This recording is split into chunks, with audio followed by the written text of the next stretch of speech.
Hello everyone, আজ আপনাদের সঙ্গে শেয়ার করব চারমগজের একটা রেসিপি। চারমগজ আমরা অনেকেই চিনি, আর যারা চিনি না তাদের জন্য বলে দিচ্ছি।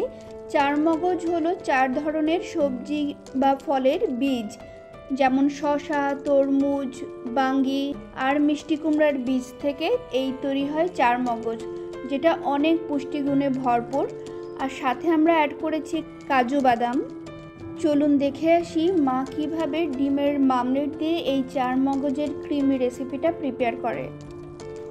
চারমগজ, কাজু বাদাম তো থাকছে, সাথে থাকবে ডিমটা আমরা মামলেট করে নিব। আর থাকছে ফোড়ন। এই ফোড়নটা অনেক স্পেশাল, যেটা দিলে আপনার এই যে গ্রেভিটা আমরা বানাবো অনেক বেশি সুস্বাদু হবে আর অনেক বেশি ফ্লেভারফুল হবে।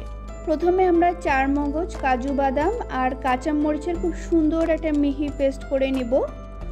আর আমরা ডিমের মামলেট করে নিব। মামলেটের জন্য আমরা ডিমগুলো ভেঙে নিচ্ছি আর সাথে দিয়ে দিচ্ছি সামান্য একটু লবণ,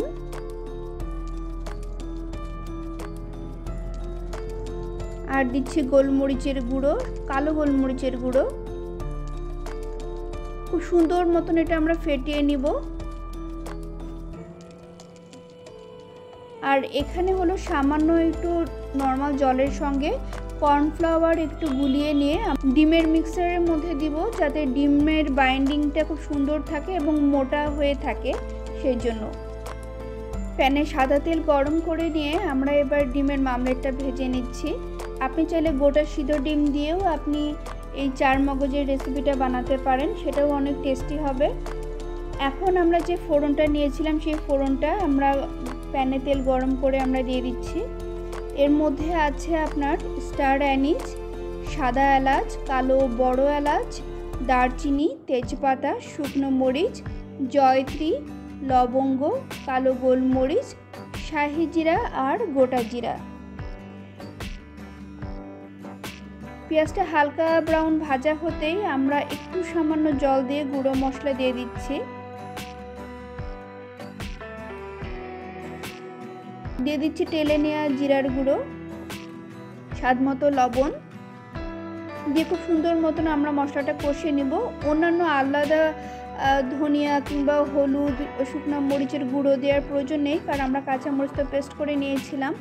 আর এখন আমরা কাজু বাদাম আর চারমগজের পেস্টটা দিয়ে দিচ্ছি। এটা আমরা ঠিক ততক্ষণ পর্যন্তই কষাতে থাকবো যতক্ষণ না এটা তেল ছাড়া ছাড়া হয়। ব্লেন্ডার থেকেও আমরা একটু ধুয়ে নিয়ে বাকিটুকু দিয়ে খুব সুন্দর মতন কষিয়ে নিচ্ছি। আর খেয়াল রাখতে হবে পেঁয়াজগুলো যেন খুব সুন্দর মতন গলে যায়।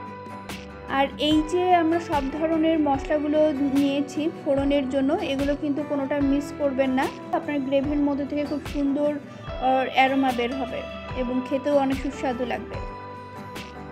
গ্রেভি থেকে তেল বের হয়ে এসেছে, দ্যাট মিনস আমাদের মশলা কষানো হয়ে গেছে। আর এই পর্যায়ে কিন্তু আবারও আমরা 2-3 মিনিটের মতন কষিয়ে নিব। শুধু প্রথমবার কষানো হয়েই কিন্তু দিয়ে দিলে কিন্তু চারমগজের কাঁচা গন্ধটা লাগবে। তো আবারও একটু কষিয়ে জল দিয়ে ফুটে ওঠার পর আমরা ভেজে রাখা ডিমের মামলেট আমরা দিয়ে দিচ্ছি।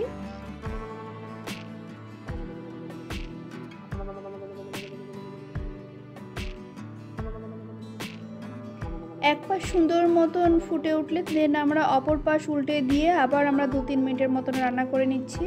সেম প্রসেসে আপনারা বানিয়ে নিতে পারেন চারমগজ দিয়ে বড় মাছের কারি, আবার চিকেন দিয়ে চারমগজ। আসলে খুব কম সময়ে রান্না হয়ে যায়, আমাদের রান্নাও শেষের দিকে। এখন দিয়ে দিচ্ছি গরম মশলার গুঁড়ো, আর দিয়ে দিচ্ছি 1 চা চামচ ঘি, আর দিয়ে দিচ্ছি পেঁয়াজের বেরেস্তা। এই সবগুলো উপকরণ দেওয়ার পর একটু নেড়ে চেড়ে চুলার আঁচ বন্ধ করে ঢাকনা দিয়ে আমরা প্রায় 3-4 মিনিটের মতো স্ট্যান্ড বাই রেখে দেব, যেন চুলার হিটেই আপনার খুব সুন্দর মতন এটা ফ্লেভারগুলো ঢুকে যায়। এখন পরিবেশনের পালা। এই যে রেসিপিটা, এটা আপনি রুটি কিংবা লুচির সাথে খেতেও পারেন, গরম ভাতের সঙ্গে কিংবা প্লেন পোলাওয়ের সাথেও আপনি পরিবেশন করতে পারেন, খুবই ভালো লাগবে খেতে। তো চারমগজের এই সুন্দর একটা রেসিপি আমাদের খেতে ভীষণ ভালো লেগেছিল। আপনারা ট্রাই করে জানান কেমন লাগলো। ধন্যবাদ সবাইকে, ভালো থাকবেন।